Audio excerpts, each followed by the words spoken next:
সাথে ঝামেলা করার পরে আমরা চলে এসেছি আমরা নামাজ পড়ি, পরে ওরা তারপরে শুধু এখানে আসছো? জি।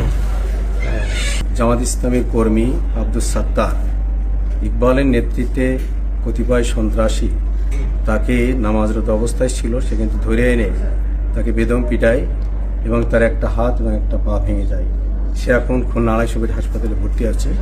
তার প্রতিবাদে জামাত ইসলামীর কিছু কর্মী তারা আবাটপাড়া বাজারে মিছিল করছিল। তাদের হাতে কোনো লাঠিসোঁটা ছিল না, কোনো কিছুই ছিল না।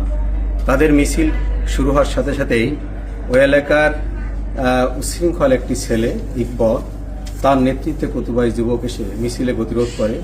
তখন তারপরও তারা উত্তেজিত হয়নি, মিছিল তারা থামিয়ে দেয়। এরপরে তারা মসজিদে আসরে নামাজ পড়তে যায়, ভাটপাড়া বাজারের মসজিদে।